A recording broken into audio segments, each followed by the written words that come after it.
Coming to you, Susan, the attack also takes place a day before the Republican convention. Will there be will it be changed or not at this point of time? Yeah, that's a very valid question, and that's the question that many of us are asking across the board. We don't have any initial information regarding whether or not there'll be some changes in Milwaukee in the first place or even at the RNC, but there are murmurs that some changes in terms of security will definitely take place. Knowing Donald Trump and how defiant he is at this point, it's very unlikely that we'll see any major change just because of the message that he wants to send. But we'll have to wait and see, how that's going to turn out. As you said, we have like a day or two left. It's definitely going to change the security situation. We just don't know the details yet. Just a follow up on that to you, Mr. Golub. Do you think that under this situation, the White House, the Biden administration can come into play regarding surveillance? Because we've seen an attack on a former U.S. president at a campaign rally, which also raises questions on the security apparatus there.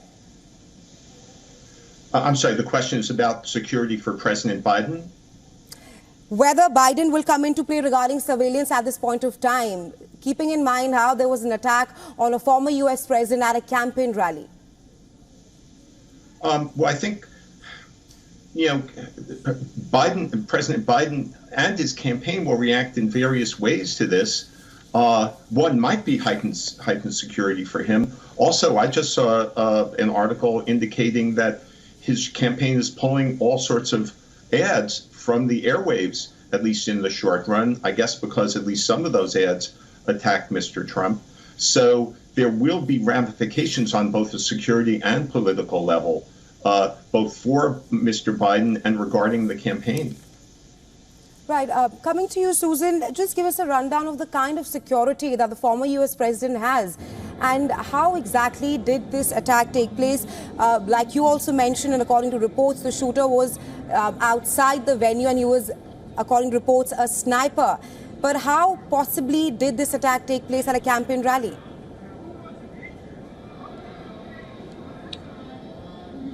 Yeah, well, the Secret Service completely always has their eyes on the crowd to see if anyone's suspicious in the crowd. I mean, this was a very big rally in the heart of Pennsylvania.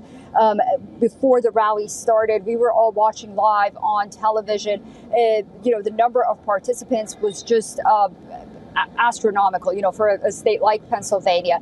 We do know that former President Donald Trump not only has Secret Service, but he also has private security as well.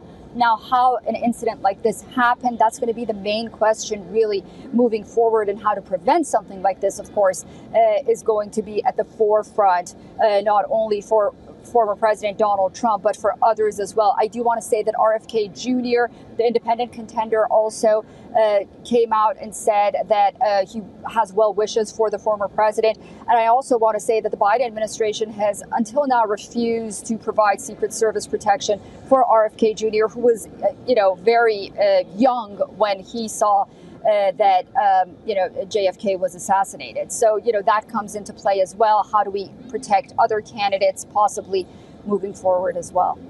Right, Mr. Golub, coming to you. Biden has reacted on the incident. He says that there's no place for this kind of violence after Trump's shooting, and he also wanted to get in touch with the former U.S. president. Your reaction and assessment of the reaction of the U.S. President Joe Biden on Trump's assassination attempt? Well, it's a natural reaction, both on a human level and, frankly, on a political level. He would have to reach out as a matter of human decency, but also, to show compassion for his opponent in this race, even though they intensely dislike each other. If I could pick up on one previous point, as I understand it, and again, the information is very tentative, the shots came from outside of the campaign rally, from a building or a rooftop in the area.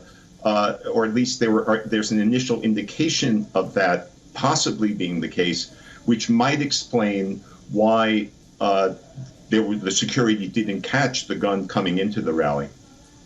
Right. Susan did give us a rundown of the security apparatus that the former U.S. president has. But given the kind of liberal gun laws which is there in the United States of America, how easy is it for someone to enter a space like a campaign rally with a gun in his hand?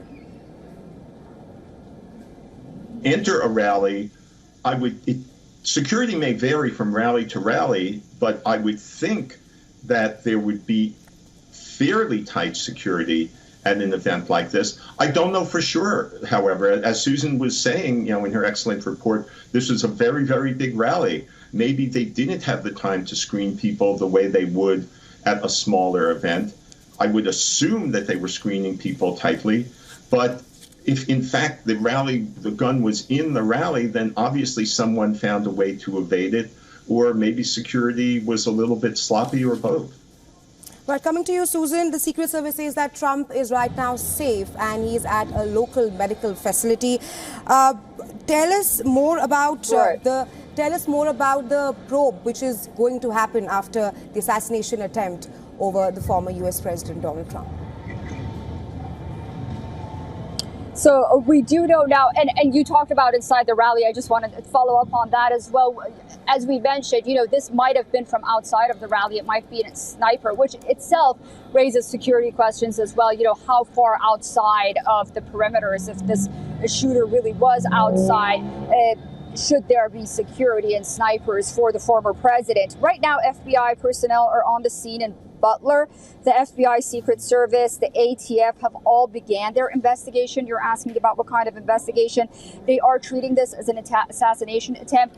But we also know that the news that we'll be getting may not be as swift as we want, just because these different organizations and agencies want to, first of all, grasp as much information as possible, not only about the shooter, but about the circumstances. And also they want to be very mindful about the environment that they're creating right now, not only in Butler, Pennsylvania, but moving forward as well.